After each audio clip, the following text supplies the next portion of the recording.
I came here thinking I would only be a tourist for a few days. Instead, I became someone who returned again and again and again, discovering new beginnings, friendships, wonder, and the kind of moments you don't plan for and can't fake. Without that, this would just be another influencer chasing views. There, I said it.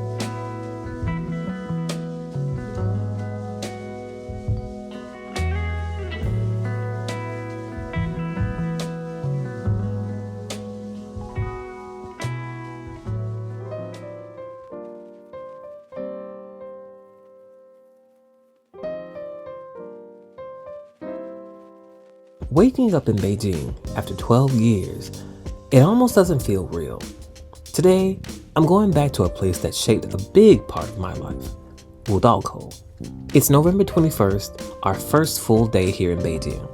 Last night, we arrived from Osaka, and for the next month and a half, we'll be traveling across China, from Beijing to Shanghai, Hangzhou, Qingdao, and many more.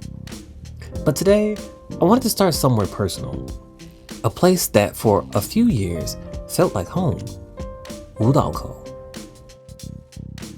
From my hotel near Dazhaoting, I made my way to the subway, line 7 to line 10, then over to line 13. The trip in total took about 40 minutes, and as the train moved through the city, I couldn't help but think how much has changed and how much is still the same. Wudaokou sits in Haidian, also known as Beijing's University Hub, home to some of the most prestigious schools in China. But also something else, a ton of energy, with students from all over the world, different languages, different dreams, all crossing paths in one place. Back then, this area was alive by day and by night. When I arrived and stepped out of the station, I felt like I never left. Actions turned into muscle memory. The sounds felt familiar, even the smell was reminiscent. But something was different. Walking over to Bar Street, you still get that tall greeting from Lush. That alone brought back memories. Late nights, open mic nights, random conversations with people you just met.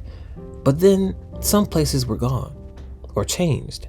La Bamba, or Propaganda, which is now a sensation, Stepsbar, pyropizza. Walking through here now, I remember I came here for something bigger, a new future, new friends, but some things just don't work out the way you planned. But that's okay. You always will find your way, somehow.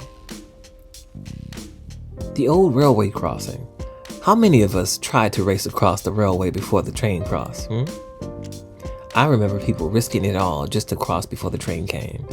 And now, it's gone. Turned into a park.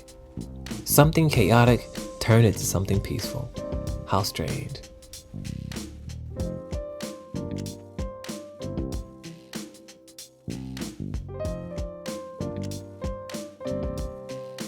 Let's head over to BLCU.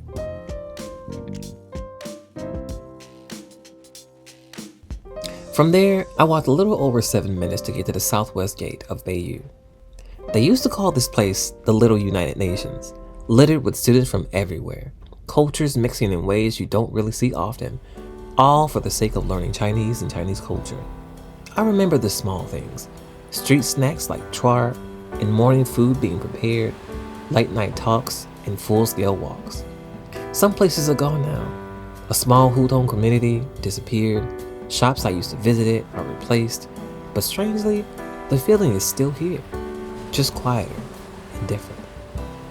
Walking through Wudaokou today felt like meeting my old version of myself. Not everything stays the same, and maybe that's the point. Because when you return to a place after so long, the real question isn't just what changed, it's how much you've changed too.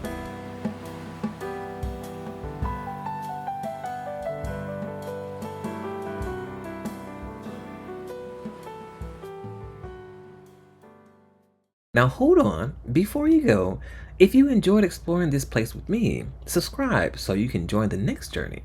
You never know where we're going to go to next. And if you plan on going where I've already been and need advice, follow me on my socials right here and connect anytime. Thanks for coming along. I'll see you next time.